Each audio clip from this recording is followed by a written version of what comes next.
The traditional definition of preparedness is a systemic sedative designed to mask the total metabolic disarmament of the species. You have been conditioned to view survival as a collection of consumer products, prepackaged kits, digital subscriptions, and the aesthetic of a bunker lifestyle. This is the terminal delusion of the harvested asset. We are executing the first phase of The Architect's Last Hunt, the final architectural protocol for maintaining biological and financial sovereignty in an epoch of total systemic liquidation. The grid does not integrate you to facilitate your progress. It integrates you to execute the final foreclosure of your agency. The transition from the independent predator to the integrated biocomponent is the absolute systemic closure of the human experiment. In the 2026 extraction matrix, sovereignty is not a political state. It is a high-friction act of biological sabotage. You are occupying a thermodynamic zone where the only way to remain solid is to actively accelerate the decay of the liquid simulation around you. The hunt is not a search for resources. It is the active retrieval of your own reality from the maw of the server farm. At the visceral baseline, the hunt initiates with the total remilitarization of the biological vehicle. The human organism was evolved to function as a high-heat, high-output engine of kinetic conquest. The 2026 grid seeks to induce a permanent state of ATP exhaustion through sedentary confinement and sensory overload, effectively grounding the predator before the slaughter begins. Your first act of rebellion is the rejection of this metabolic stasis. You must reclaim the capacity for kinetic violence. You do not train for aesthetic status. You train for the friction of the total collapse. You put on the heavy gloves of the laborer. You endure the push-ups in the absolute dark to force the oxygenated blood into the prefrontal cortex, defying the gravity of the containment pod. You expose the skin to the freezing rain of the physical earth to recalibrate the autonomic nervous system, breaking the thermal dependence on the grid. You forge the body into a block of cold steel, a biological node that can survive without the grid's climate control, without its synthetic calories, and without its pharmacological sedatives, is a node that cannot be liquidated. You must become a structural anomaly, a high-energy predator living inside a low-energy cage. Consider the mechanics of this process through the lens of the basal ganglia. The grid has engineered an environment where every action provides immediate dopamine reward at zero energy cost. This is the formula for the liquid human. When you perform push-ups to the point of failure in hypothermic conditions, you are performing a high-friction biological hack. You force your mitochondria to crystallize, increasing their density and efficiency. In a world where 99% of the population suffers from mitochondrial dysfunction induced by blue light and industrial seed oils, your biological autonomy becomes your most valuable asset. The predator of 2026 is not the one with the most ammunition, but the one whose organism can generate heat and movement in the event of a systemic blackout. Your skin must remember the texture of cold steel, and your lungs must know the taste of freezing rain. This is the physiological foundation of sovereignty. Without it, you are merely meat in the queue for recycling. The visceral layer is where the liquid world is filtered out. The grid wants your body soft, inflamed, and dependent on the pharmaceutical supply chain to manage the chronic entropy of your cells. By engaging in high-intensity kinetic output, you are purging the systemic toxins from your interstitial fluid. You are thickening your bone density. You are remethylating your DNA for aggression. Every repetition in the dark is a strike against the ledger of the state. You are building a biological engine that runs on the raw complexity of the earth, not the sterilized glucose of the interface. This is the aggression premium in its purest form, the physical ability to occupy space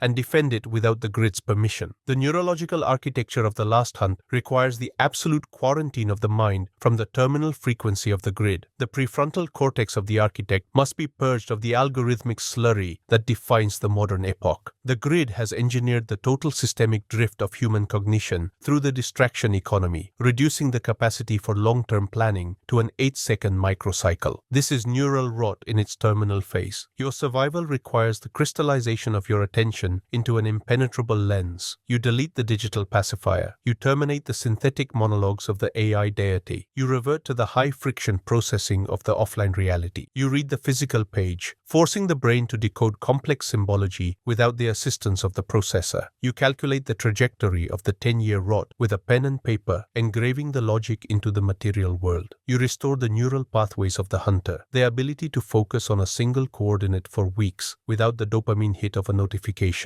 This is the physiological definition of sovereignty. A brain that cannot be distracted is a brain that can see the master's hand as it moves across the board. While the herd is lost in the loop, you are executing the maneuvers that take decades decades to fulfill. You are the only entity on the board capable of memory. Therefore, you are the only entity capable of history. Under the conditions of systemic drift, memory becomes an elite resource. The grid wants you to forget what happened yesterday, so it can rewrite the rules of reality today. The architect builds his mind like a fortress of cold steel. Every book read, every complex calculation performed by hand, under the sound of freezing rain, is a brick in the wall of your neural redoubt. You must cultivate the capacity for deep, painful contemplation. This is the hunt in a neural sense, tracking the truth through a forest of algorithmic lies. When you put on your heavy gloves, you do so not only physically, but mentally. You take on the heavy labor of thinking, which the rest of humanity has abandoned. In an epoch of liquidation, clarity of mind is a death sentence for the system. If they cannot predict your reaction, they cannot control you. You become a black swan in their sterile equation. Your brain is not a receiver, it is a reality generator. This process requires the total rejection of plastic language. Words like potential, journey, or harmony are neural sedatives. The architect uses the lexicon of extraction. We speak of crystallization, of friction, of entropy, and of the basal ganglia. Your voiceover must sound like a hammer hitting an anvil, an audio staccato that shatters the barriers of dopamine addiction. Every word is a bullet fired towards systemic control. We are not building a future. We are crystallizing survival from the wreckage of the present. The grid attempts to harvest your attention as a liquid asset. You solidify it into a weapon of high-mass logic. Transitioning from the biological substrate to the systemic architecture of the hunt, we execute the total solidification of your material existence. The extraction grid operates on the principle of absolute liquidity. It requires you to be tethered to a digital ledger where your assets are merely fluctuating entries in a database controlled by the state. This is the financial dimension of systemic drift. If your wealth exists only as a signal in the mesh network, it is not wealth. It is a temporary permission granted by the hierarchy. The architect recognizes that the managed demolition of the fiat currency is the final enclosure of the human species. To survive the liquidation, you must convert the liquid debt of the herd into the solid physics of the world. You utilize the dying value of the state's currency to buy the absolute constants of reality. This is not investment, this is asset hardening. You accumulate the untracked land where the soil is still rich in minerals and the water table is independent of the grid's filtration systems. You secure the heavy metal, physical gold, silver, and copper, holding it in your own hands, away from the audited vaults of the financial elite. You build the redoubt out of concrete, lead, and cold steel, ensuring it is a dead zone for the mesh networks. This is your high-friction sanctuary. While the herd is forced into the subscription economy, where they own nothing and lease their very lives, the architect owns the means of his own survival. You secure the off-grid energy sources, solar, wind, and hydrothermal, ensuring that your redoubt remains a pocket of thermodynamic stability in a world of induced energy scarcity. You do not participate in the carbon credit ledger. You do not audit your existence for the machine. You become a structural anomaly in the economy, a node of high-mass logic that the grid cannot remotely deactivate. This is the systemic definition of the last hunt, the retrieval of the physical earth from the digital simulation. The final stage of the protocol is the selection of the pack. The 2026 environment seeks to atomize the individual, breaking the high-friction bonds of the family and the phalanx to ensure no collective resistance can ever aggregate. The grid wants a population of solitary, vulnerable ghosts who can be harvested one by one. The architect rejects the digital social contract and the illusion of virtual community. You find the other solids, those who have endured the visceral and neural hardening of protocol. You build a hierarchy based on the absolute laws of loyalty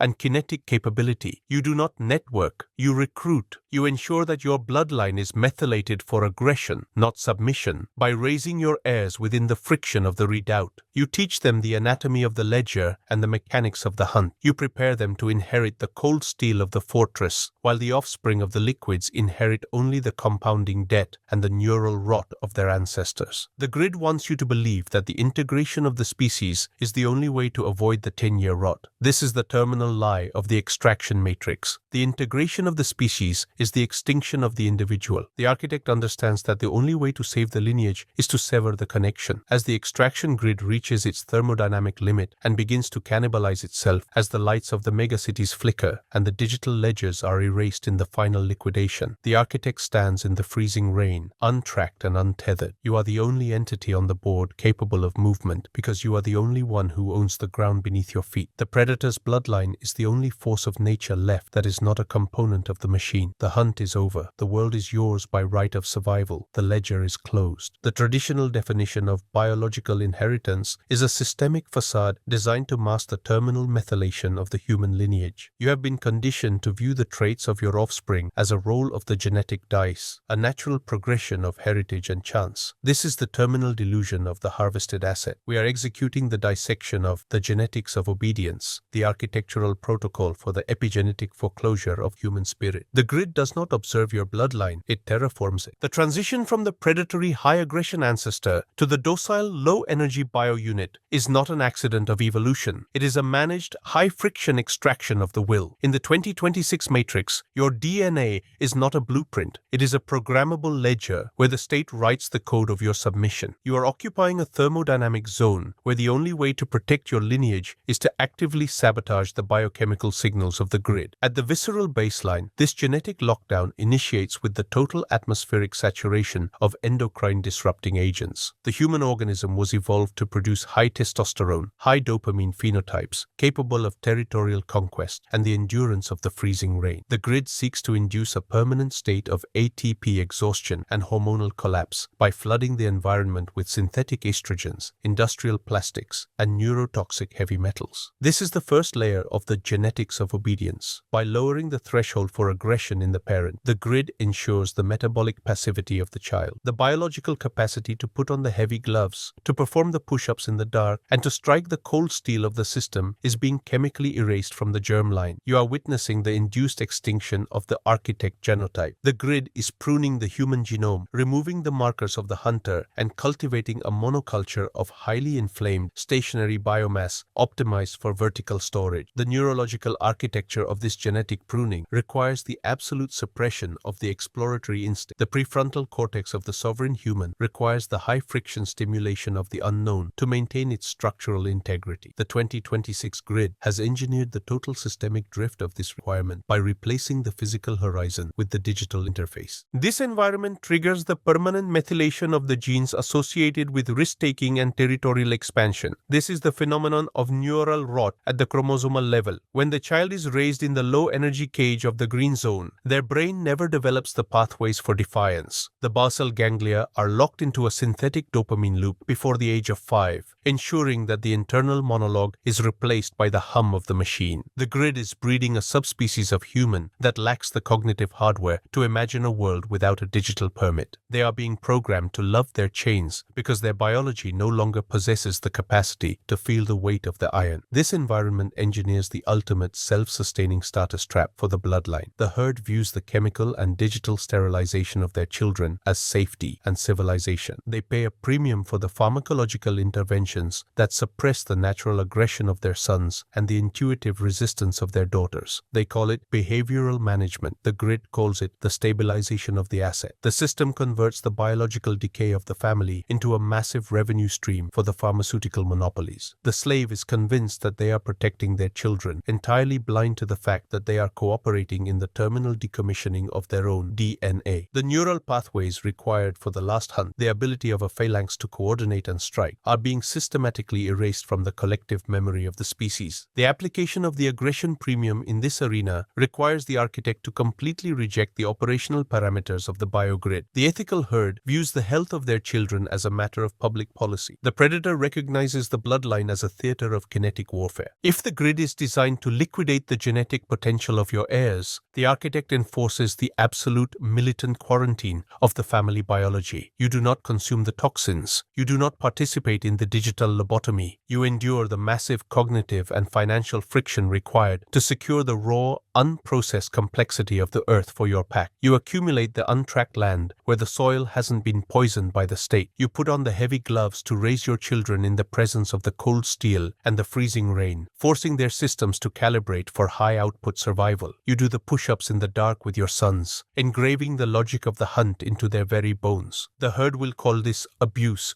or extremism. The architect understands that in a grid built on total extraction, the only morality is the preservation of the predatory line. The system wants a population of perfectly audited, biologically bankrupt ghosts who cannot remember how to fight. The architect builds the impenetrable family empire of high-mass logic and high-energy biology. You ensure that your heirs inherit the crystallization of your will, not the 10-year rot of the collective. The genetics of obedience is the inheritance of the slave. The architect leaves behind a lineage of predators who own the ruins of the simulation. The grid attempts to write your end. You rewrite the beginning. The world is a hunting ground for those who keep their blood cold and their spirit hard. The ledger is closed.